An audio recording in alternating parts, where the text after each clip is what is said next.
नमस्कार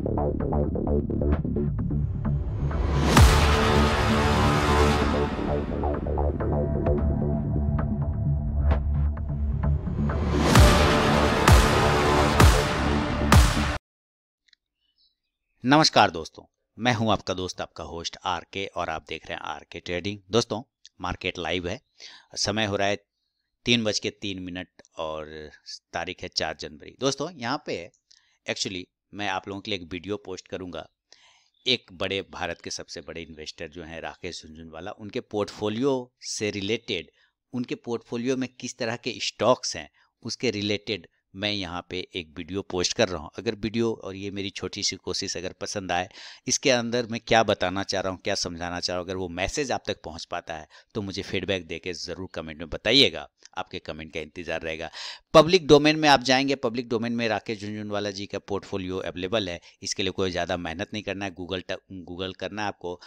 राकेश झुनझुनवाला पोर्टफोलियो वो आपको दे देगा। तो मैंने किया और मुझे निविजा की वेबसाइट पर आने का लिंक मिल गया मुझे गूगल पे। वहाँ मुझे राकेश झुनझुनवाला जी का पोर्टफोलियो के बारे में पूरा डिटेल मिल गया कि कौन सा स्टॉक उनके पास अवेलेबल है, कौन सा नहीं है। इसको ध्यान में रख के जब पता चला, मैं इसमें पढ़ रहा था तो मुझे पता चला कि 15,000 करोड़ का इनका नेटवर्थ है। कितने का पोर्टफोलियो इनका?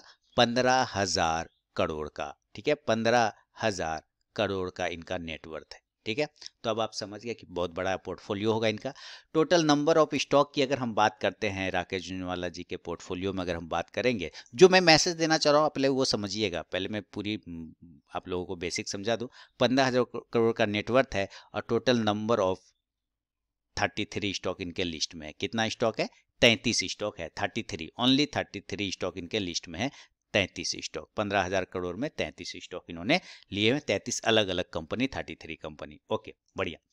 अब इसके बाद हम लोग क्या समझ रहे हैं कि इनमें यहाँ स्टॉक का नाम है, सेक्टर है, कब से इन्होंने रखा है, कहाँ परसेंटेज है, कितना क्या चल रहा है, लॉस चल रहा है, प्रॉफिट, ये समझेंगे। तो सबसे पहले कंपनी इनके पास एप्टेक का है जो कंप्यूटर सेगमेंट से आता है। क्वांटिटी जो हेल्ड कर रहे हैं वो 30 सितंबर 2019 कर सकते हैं। 30 सितंबर 2000, यहाँ 15 जनवरी तक का लास्ट है। और लास्ट ये जो है होल्डिंग वैल्यू ऑन 15 जनवरी 2020, यानी कि 15 जनवरी 2020 तक का ये डेटा है। और आपको यहाँ पे होल्डिंग वैल्यू जो दिखा रहा है, होल्डिंग वैल्यू जो दिखा रहा है वो आपको, मैं तो गिनना पड़ेगा मुझे कितना होल्डिंग वैल्यू है ये। हम इस पर नहीं जाएंगे, हम चले जाएंगे आपको सीधी कि इसमें टोटल 24% का इनका अपना वैल्यू है। ठीक है, पूरे पोर्टफोलियो में 24% की हिस्सेदारी एप्टेक की है। चलिए बढ़िया, 24% की इसकी हिस्सेदारी। हम लोग ऐसा करते हैं कि ये 30 सितंबर 15 जनवरी 2020 वाला है होल्डिंग वैल्यू, या 30 सितंबर, तो हम लोग लेटेस्ट वाला ढूंढ लेते हैं ना, एक जो लेटेस्ट में हो।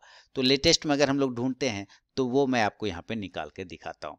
तो ये मैं आपको एक लेटेस्ट वाला पोर्टफोलियो दिखाने की कोशिश कर रहा हूँ। ये लेटेस्ट है, लेटेस्ट मतलब दिसंबर 2020 जो एंड हुआ है ना क्वार्टर, उस क्वार्टर तक का ये रिजल्ट है। ये स्टॉक्स का लिस्ट आपके सामने में राकेश झुनझुनवाला का हो गया, जिसमें अब पहला नंबर पे आ गया है अनंतराज, दूसरा नंबर पे है एप्टेक। टोटल 33 स्टॉक हैं, 33। Agro Food, Agrotech Food, Autoline Industry, CRISIL, DB Realty, Delta Corp, Edelweiss, Escorts, Federal Bank, Fortis, FSL, First Solution, Geojit Financial, GMR Infra, Indian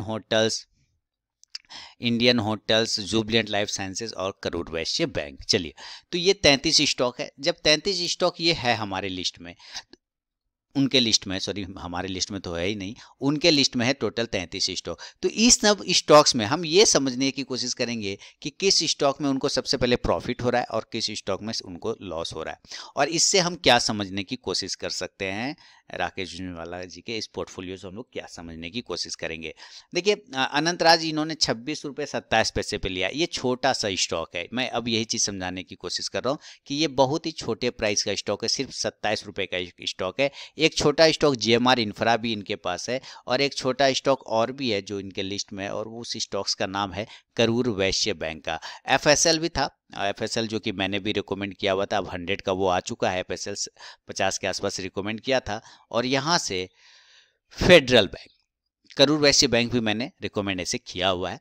तो अब यहाँ पे एक चीज और समझेंगे, एक छोटा सा और भी स्टॉक है, वो है डीबी रियलिटी और ऑटोलाइन इंडस्ट्रीज। ठीक है, यानी ये सारे वो स्टॉक हैं जो कि 20 रुपए से लेके, मतलब 10 से ऊपर है और 100 के नीचे है। 10 से ऊपर, 10 से ग्रेटर देन है 10, है ना, और 100 से नीचे है, क्या है, बिलो 100 से नीचे है, वैसे स्टॉक है।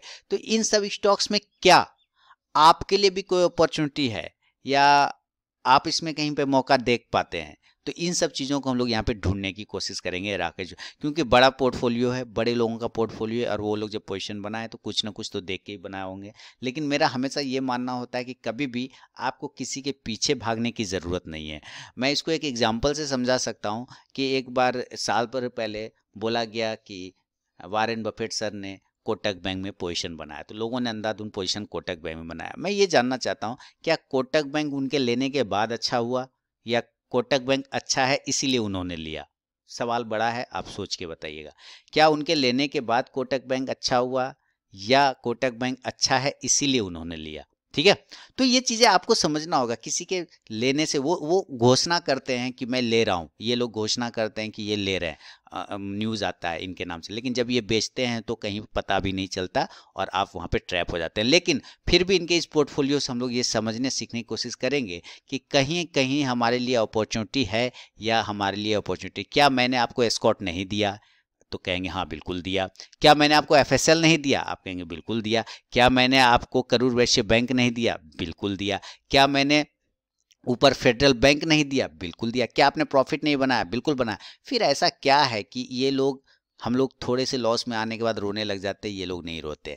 तो सबसे बड़ी बात है कि ये लोग मूव करते हैं। क्या करते हैं? मूव ऑन हो जाते हैं, यानी अपना पिछला अतीत को भूल के आगे बढ़ जाते हैं। पीछे जो इनसे गलती हुई, इस गलती को ये भूल जाते हैं और उस गलती को ठीक करते हुए ये आगे बढ़ जाते हैं। अगर कहीं बड़ा लॉस हो रहा होता है, जैसे कि इस कंडीशन में आपको यहाँ पे दिखाऊंगा, इस जगह पे आप देखेंगे तो मंधाना रिटेल नाम का एक स्टॉक था इनके पास, जिसमें इनको 6% का लॉस हुआ था। ठीक है, 6% का लॉस हुआ था मंधाना में टोटल। ठीक है, तो टोटल का इसमें 6% का लॉस हो चुका था। उसके बाद एक है बिल केयर लिमिटेड जिसमें 13% का भी लॉस हुआ था। एक है डेल्टा कॉर्प जिसमें 6% का 6 से 7% का लॉस चल रहा है। एक है ऑटो लाइन इंडस्ट्री जिसमें 39 से 50% का आपको यहाँ पे लॉस चल रहा है। यहाँ पे गेन और लॉस आप देख पा रहे हैं, गेन और लॉस। तो ये सारे स्टॉक 40% का लॉस इन्होंने ऑटो लाइन इंडस्ट्रीज में खाया है, और 5% का लॉस ION एक्सचेंज में लिया है, 13% का बिल केयर में लिया, 6% का लॉस मंधाना में लिया, और भी चेक कर लेते हैं हम लोग नीचे।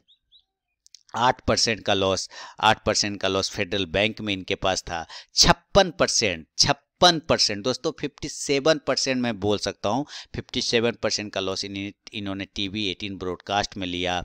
उसके बाद और भी चेक करते हैं, और 16% का लॉस इन्होंने प्रकाश इंडस्ट्रीज में खाया है, आप यहाँ पे देख रहे हैं। उसके बाद 4% का लॉस इन्होंने ओरिएंट सीमेंट में भी उठाया, ये भी आप देख रहे हैं। 4.5% का लॉस इन्होंने करूर वैश्य बैंक में भी लिया है। तो कुल मिला के ऐसा नहीं है, आप लोगों के मैं भ्रम को दूर करने की कोशिश कर रहा हूँ। अब जो मेरा इस वीडियो का मकसद है मेन, मैं वो दूर करने की कोशिश कर रहा हूँ। आप लोग रोते हैं, आप लोग बहुत जल्दी हतोत्साहित हो जाते हैं, बहुत जल्दी होपलेस हो जाते हैं कि सारे लोग पैसा कमा रहे हैं, हम लोग नहीं कमा पाते। नहीं दोस्तों, चाहे वो अमीर हो, चाहे गरीब हो, चाहे कोई भी हो, लॉस सबको होता है। देख रहे हैं 56%, अकेला TV 18 ने इनके पूरे पोर्टफोलियो में 56% का लॉस इनको दिया है TV 18 में। अब आप यहाँ पे लेटेस्ट वाला में ढूंढेंगे तो आपको TV 18 नहीं मिलेगा। क्या नीचे है क्या TV 18? हम लोग यहाँ खोजेंगे तो पता चलता है।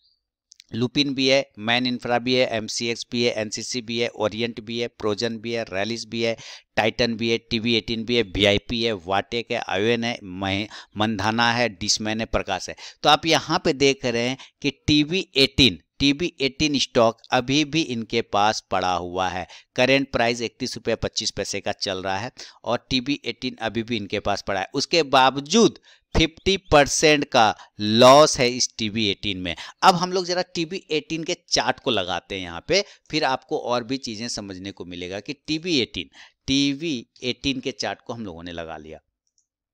अब TV 18 के चार्ट को लगा लिया, ये डेली का टाइम फ्रेम है, और 50% का इनको लॉस हो रहा है। दैट मीन्स इन्होंने 30 to 60 रुपीज़ के आसपास में खरीदा होगा TV 18 को, 60 रुपीज़ के आसपास में। तो ज़रा हम लोग पुराने वाले चार्ट पे चल के देखते हैं कि इन्होंने जो है कितने पे क्या किया था वो चीज़ हम लोग देखेंगे। प्राइस ऑन 2019 तक में 30 रुपए का था। तो जब प्राइस 38 रुपए के आसपास में था दोस्तों, ध्यान से देखिए, प्राइस जब 38 रुपए के आसपास में था, फिर प्राइस आया 15 जनवरी 2020, उस समय प्राइस 16 रुपए के आसपास था। उस वक्त फिर जब प्राइस आया तो फिर अभी जो आया इसमें 15 जनवरी 2020 में उसका, तो उस वक्त के हिसाब से 56% लॉस था। लेकिन उसके बावजूद अभी भी प्राइस कहीं ना कहीं उसी जगह पे 30 रुपए के आसपास में घूम रहा है। यहाँ पे आप देखिए 38 रुपए था, तब 56% का लॉस था। इसका मतलब है कि अभी भी प्राइस तो 30 के पास है ना, तो इसका मतलब क्या है, लॉस तो अभी भी हो रहा है कि नहीं हो रहा है? तो आप कहेंगे हाँ लॉस तो भाई अभी भी हो रहा है। तो जब इनको इतना बड़ा लॉस हो सकता है, ठीक है, इनको इतना बड़ा लॉस हो सकता है, तो हम और अब क्या है, कुछ भी नहीं है इनके सामने। कुछ है क्या? कुछ भी नहीं है। तो आप ये ध्यान दीजिए कि लॉस सबको होता है। हाँ, डिपेंड अब क्या गड़बड़ी होती है, सबसे प्रॉब्लम सबसे बड़ी क्या होती है कि हम लोग रोते हैं और ये लोग रोते नहीं है, ये लोग उस लॉस को भूल करके आगे बढ़ जाते हैं। ठीक है, उस लॉस को भूल करके आगे बढ़ जाते हैं। इनकी क्वांटिटी भी करोड़ों में होती है, तो लॉस भी तो करोड़ों में होता होगा, है ना। क्वांटिटी अगर लाखों में है तो लॉस करोड़ों में होगा। करोड़ों में क्वांटिटी है तो लॉस फिर कई सौ करोड़ में होगा। समझ रहे हैं ना? बिल्कुल आप समझ रहे हैं इस बात को।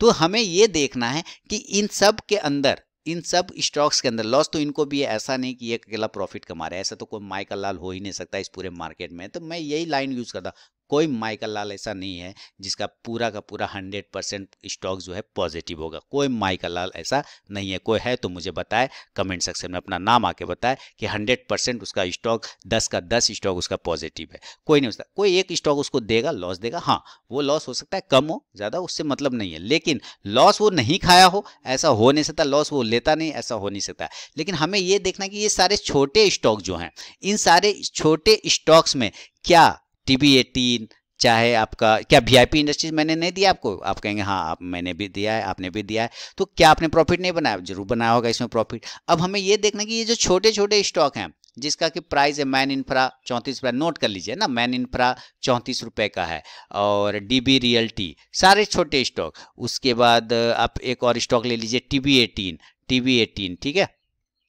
उसके बाद एक और स्टॉक को ले लीजिए, ये मंधाना रिटेल 12 रुपये, मंधाना रिटेल।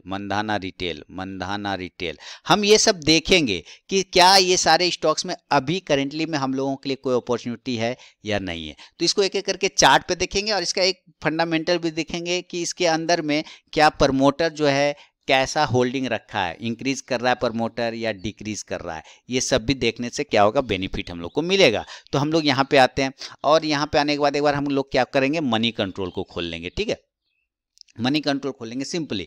और सबसे पहले कौन सा छोटा स्टॉक आपको पसंद आया? तो आप कहेंगे भाई सबसे छोटा स्टॉक तो हम लोगों को यही पसंद आ रहा है, 15 रुपये वाला DB रियल्टी। नहीं, DB रियल्टी मात्र 16 रुपये के आसपास का एक प्राइस है। चलिए इसका बताइए क्या इसमें पोजीशन बन सकता है क्या नहीं। तो हम लोग क्या करेंगे, सबसे पहले ना DB रियल्टी का यहाँ पे चार्ट लगा लेंगे। क्या करेंगे, DB रियल्टी का चार्ट लगाते हैं। तो चलिए यहाँ पे एक DB रियल्टी का चार्ट लगा लिया, ये लग गया DBR का चार्ट, DB रियल्टी।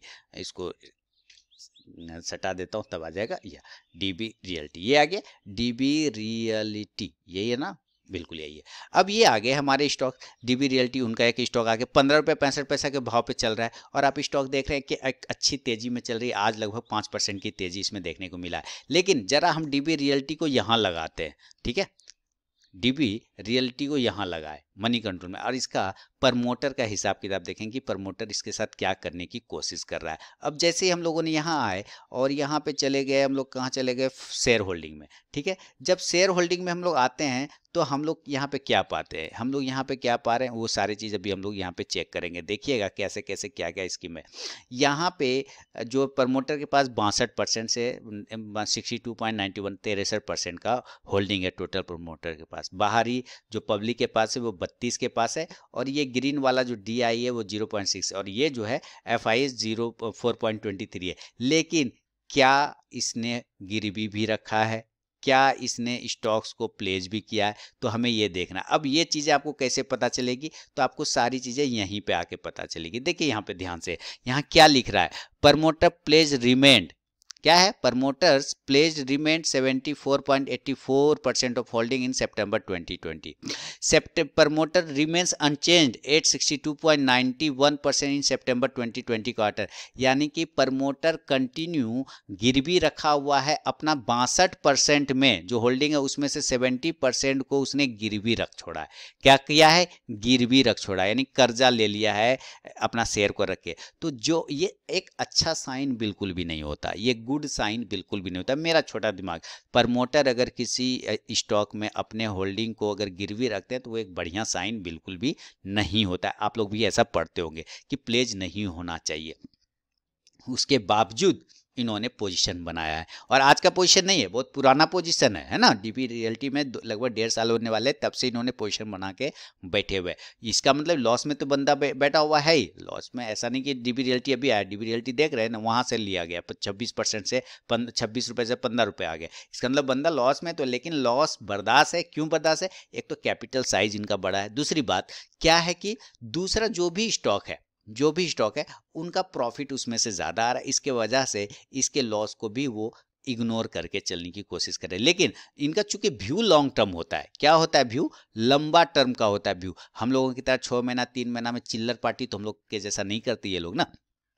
हम लोग तो चिल्लर पार्टी हैं, तो हम लोगों की तरह ये चिल्लर पार्टी वाले आदमी तो है नहीं. तो इसलिए इनका व्यू भी लंबा है. ठीक है कि ये आज नहीं तो कल ये ऊपर जाएगा ही जाएगा. लेकिन मैं इस स्टॉक को निगेटिव मार्किंग करूंगा. अब मैं, आप कहेंगे बड़का आ गया, बहुत बड़ा आ गया, अपने आप को निगेटिव और पॉजिटिव मार्किंग करने वाला. लेकिन मैं अगेन बता दूं दोस्तों, जिस भी कंपनी में खुद उसका मालिक उसका स्टॉक, अपना स्टॉक खुद नहीं रख रहा है, जिस कंपनी का मालिक अपना शेयर खुद बेच रहा है, वो कंपनी, अब आप समझ के चल सकते हैं क्या होगा. आपको एक चीज, अब इसमें पोजीशन बनाना नहीं बनाना वो आपके ऊपर है, लेकिन ये चीजें मैं अपने तरफ से सिर्फ अपना व्यू बता रहा हूं कि मेरे ख्याल से ये स्टॉक से थोड़ी सी दूरी एक आम निवेशक को बना के रखना चाहिए. क्योंकि सिर्फ इनको देख के ले लेंगे तो ठीक है, ले लीजिए, कोई बुराई नहीं है. लेकिन क्या बेचते वक्त ये आपको घर आके बताएंगे कि भाई मैं बेच रहा हूं, तुम भी बेच दो? आप बोलेंगे नहीं, ये तो नहीं बताएगा मुझे. जब ये नहीं बताएगा मुझे, तो जिस दिन इसके पास तो बड़ी क्वांटिटी है कि नहीं है इन लोगों के पास. आप कहेंगे हाँ, जैसे ही सेल होगा तो क्या डाउन सर्किट लगेगा कि नहीं, लोअर सर्किट लगेगा कि नहीं, आप ट्रैप होंगे या आप ट्रैप नहीं होंगे, मुझे बताइए. तो आप कहेंगे हाँ बिल्कुल ट्रैप हो जाएंगे. तो क्यों फिर वैसे स्टॉक में जाना भाई जहां पे खतरा बना हुआ है? क्यों वैसे स्टॉक में? सिर्फ इसलिए कि इस स्टॉक का प्राइस 15 रुपए है. अरे भाई 15 रुपए है तो कोई दूसरा पकड़ लो ना. 15 रुपए है तो कोई दूसरा स्टॉक ले लो. इसी स्टॉक के पीछे क्यों कि सिर्फ ये आरके साहब, आरके जे साहब लगे हुए हैं इसलिए, यानी राकेश झुनझुनवाला साहब लगे हुए हैं इसलिए?